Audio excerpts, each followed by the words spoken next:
guys, it's Miss Simpson, and we are going to start social studies. Okay, I'm going to make myself a little bit bigger because I want you to do something.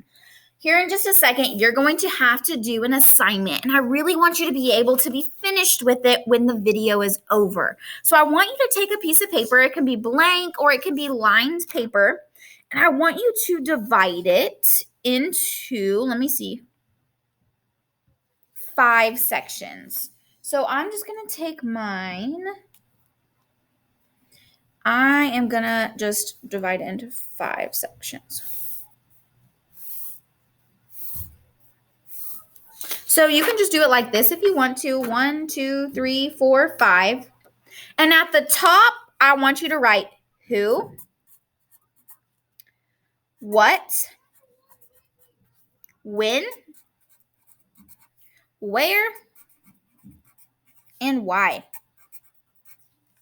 So again, divide it into 5 sections, and I want you to write who, what, when, where, why on the top. As I go, you're going to be taking notes, and I'm going to tell you what you need to write in each section. So please make sure you're paying attention. Now, it won't be for a few slides, but again, please make sure you're paying attention because your notes are your grade today. So who, what, when, where, why. All right, so let's go ahead and get started. I'm going to make myself small, and let's start talking about Texas statehood and the Mexican-American War. Okay, so I'm going to skip that slide because I want to go back to what we learned about end of last week. It's been a few days and since we've done this, but you had to vote and tell me, would you vote for Texas to join the United States, or would you vote for us to stay our own country? So remember, the Republic of Texas, we had some great things. We got liberty from Mexico, new settlers, a new free government, successful elections, and we got the Texas Rangers, not the baseball team. We got the people that kept us safe. But also, we were in a ton of debt. We kind of lacked protection because we needed protection from so much, and we didn't have a lot of services like schools and roads. We didn't have enough money to build those things.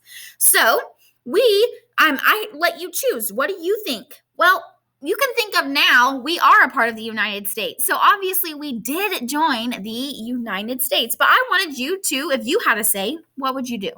So let's go ahead and let's talk about arguments over Texas statehood. So throughout Texas and the United States, people disagreed about whether Texas should be admitted to the United States. Like I'm sure some of you did. Some of you were probably like, yes, let's do it. No, let's not do it. So Houston, that's Sam Houston, remember he was a president for us, he sent delegates to Washington, D.C. to request statehood. So that means that we would become a state within the United States. The United States actually said no. So, oh my gosh, some of you that voted yes, you weren't expecting the U.S. to say no. Well, they did deny Houston's request because the U.S. president did not want a war with Mexico because we were in a war with Mexico. We had a treaty, yeah. But was Santa Anna, the Mexicans, were they following that treaty? No, they were still trying to war with Texas. So, this is Martin Van Buren, and he was the United States president, and he denied Texas admittance to the U.S. the first time. So then President Lamar in 1838, he became president of Texas. Houston and Lamar were complete opposites. Lamar did not want Texas to be annexed. So for 3 years, there was no formal request by Texas to become part of the U.S. So Sam Houston tried, but then when Lamar became president, he was like, we don't want that. So he didn't try for 3 years. Then after Lamar, Houston was actually elected again. In 1841, he was elected as the president of Texas, and he immediately sought Texas annexation again from the U.S. He wanted, now remember, Lamar, he was like, no, we do not want to become part of the U.S. Sam Houston wanted it. So he, now that he's president, is going to push for it. So again, Houston's request is still denied. So this was the New York petition opposing annexation, and this was a poster advertising an anti-Texas meeting in Boston. So you're thinking, Texas is great. Why in the world did the U.S. say no to us? Well, let's start with the first thing, slavery. A few days back, I told you this was going to become a problem when Texas wanted to become part of the United States. And guess what? Bazinga, it is. So Texas allowed slavery. Many plantation owners used slaves to work in the cotton fields. Northern states did not want another slave state admitted to the U.S. So we'll get in a few months, we will get to, I guess not months, weeks, we will get to the North and the South and all of that. But there was the North. They did not want slaves. So they didn't want slavery. In the Southern states, they did have slaves and they did want slavery. And then Northern were like, we don't want another state to join the U.S. that wants slavery. So that was one problem. Also, our relations with Mexico. President Andrew Jackson did not want a war with Mexico. He was the second president that denied us statehood. So remember, Santa Anna is not following his treaty. He was like, oh, yeah, this is good. Yeah, wink, wink, wink. And then he gets back to Mexico, and what does he not do? He doesn't follow the treaty. Mind blown. So we're still in war with Mexico. And they were like, we don't want to take on that war. So wrong, not coming to U.S. So we are part of the U.S. now. So they said no twice. Why are we part of the U.S. if they told us no? Well, manifest destiny. The new U.S. President, James K. Polk, believed the U.S. had the right to own the land all the way to the Pacific Ocean. So the Atlantic is over there, like kind of by Florida, all the way to the Pacific, and that's over like by California. He believed that the U.S. had the right to own all of that land. So, Texas is annexed. President James Polk was not afraid of a war with Mexico. He was like, bring it on. So under President Polk, Texas was finally annexed to the U.S. And on December 29th, 1845, Texas became the 28th state of the United States. Now, pause real quick. We became the 28th state. How many states are in the United States? 50. So we were the 28th. So much happened after we were annexed and added to the United States. Crazy, right? So thank you, James Polk, for adding us to the United States. We really appreciate it. So Texas then gives up some of its territory. So look right here. We had all of this, right? But we still had a huge debt. We were in trouble. So we gave up some of our territory, and those territories made up parts of 5 other states. And guess what? In return for giving up some land, the U.S. paid off the Texas debt. So we debt-free now. Woo, woo, woo, woo, woo. So right here you can see this was all Texas before, but we gave up all of this land, and we're now debt-free. So part of New Mexico, Oklahoma, Kansas, Colorado, and Wyoming. So the Republic is no more. In a ceremony in Austin, the flag of the Republic of Texas was lowered for the very last time. The new United States flag with 28 stars was raised in its place. Texas President Anson Jones announced the final act in the drama is complete. The Republic of Texas is no more. So again, let's pause. How many states are in the United States? Drum roll, 50. We were the 28th state added to the United States. And guess what? At that time, there were only 28 stars. How many stars are on the current United States flag? 50. So there's 1 star for every state. So as they added states to the United States, they added stars to their flag. Pretty cool fact, right? So let's talk about the Mexican-American War. That came next. The U.S. sent thousands of soldiers to Texas to protect it from Mexico. So one thing that was a big problem for a lot of presidents was, oh my goodness, Texas, they are in a war with Mexico. We do not want any part of that. But it wasn't a problem for Polk. So it became part of the U.S. and they sent us protection. We did have the Texas Rangers before we became one with the United States. But guess what? Wasn't enough. We needed more protection. So they sent soldiers to Texas to protect us.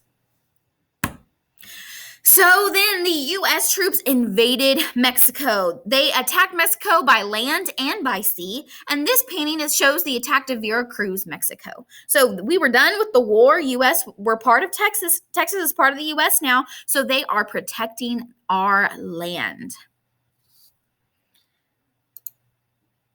This painting shows the attack of Veracruz, Mexico in 1847 by the U.S. Navy. Remember, we attacked by land and by sea. So the U.S. then conquers Mexico's capital and ends the war. So let's pause real quick. Remember, I told you were supposed to be taking notes? It's about to come up, so I want you to be listening. Okay. With the fall of Mexico City, Mexico knew it had to agree with terms of the United States to end the war. So U.S. troops, they fly the U.S. flag over its capital and Mexico City. So after we conquered their capital, or the United States did, we were like, okay, we're going to have to do something. They're going to have to agree, and they're going to have to end the war. So here are the results of the Mexican-American War. There were 25,000 casualties, Mexican casualties, including soldiers and civilians. So soldiers are the people who were fighting. Civilians are the people who were bystanders and were not fighting. And U.S. casualties, we suffered 1,700 in combat and 11,300 from yellow fever. It was one of the highest percentages of casualties of any American war. So here is where you're going to need your notes. We're going to take notes on the Treaty of Guadalupe Hidalgo. Oh, I'm horrible at saying that. Can you say it? Let me hear you. Repeat after me. The Treaty of Guadalupe Hidalgo. Good job. So, on February 2nd, 1848, a treaty was signed to end the war. So, on your who, what, when, where, why, I want you on when to write February 2nd, 1848. The U.S. gave Mexico $15 million. So, on your what, it is a treaty between Mexico and the U.S., and they gave them $15 million. Mexico gave the U.S. a huge amount of territory. Mexico was now about half the size it used to be. So again, on your what, say Mexico gave the U.S. territory. So you should have two things on your what, $15 million and territory. And on your when, you should have February 2nd, 1848. Now let's talk about our who. Who is the treaty between? I hope that you know, because we just ended the Mexican-American War. So I want you to put Mexico and the United States right here. So let's go over. You have Mexico and the United States for your who. For your what, you're going to have U.S. gave Mexico $15 million, and Mexico gave the U.S. territory. On your when, you should have February 2nd, 1848.